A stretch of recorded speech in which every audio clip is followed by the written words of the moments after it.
Dakika 5 kabla ya kufuturu.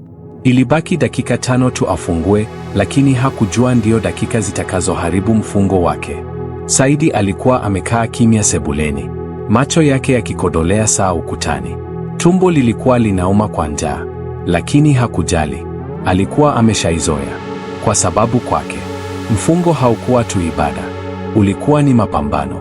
Dakika 5 kabla ya kufuturu, simu yake ikaita. Alipoangalia jina, uso wake ukabadilika ghafla. Ilikuwa ni mtu ambaye hakutaka kabisa kumsikia. Alipokea simu. Sauti ya upande wa pili ikaanza kumrushia maneno mazito, matusi, lawama na kumbukumbu za zamani alizojaribu kusahau. Ndipo kitu ndani yake kikaanza kuchemka.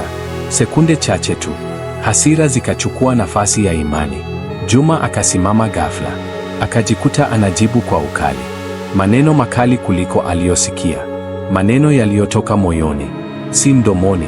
Simu ilipokatwa, chumba kilitulia, lakini ndani yake kulikuwa na kelele zaidi kuliko mwanzo. Hakula chakula, lakini alijua tayari kuna kitu amekiharibu. Akakaa chini polepole. Kumbukumbu zikaanza kumrudia, vita za zamani, ugomvi, chuki alizobeba kwa miaka. Hii haikuwa mara ya kwanza. Alikuwa anafunga mwili, lakini moyo wake ulikuwa bado umejaa hasira. Ndipo adhana ya kufuturu ikasikika. Watu wakaanza kula, vicheko vikaanza nje, lakini Juma hakugusa hata maji. Akajiuliza kimya kimya, je, nimefunga kweli leo? Akagundua njaa aliyokuwa nayo haikuwa ya chakula, ilikuwa ya amani, ilikuwa ya msamaha.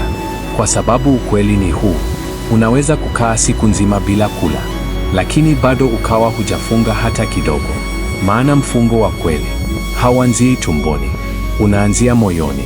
Hakikisha unabonyeza alama iliyoandikwa subscribe chini ya video hii ili kutokosa hadithi na stori nzuri na kali hapa hapa Kipua Medial, jumba la filamu.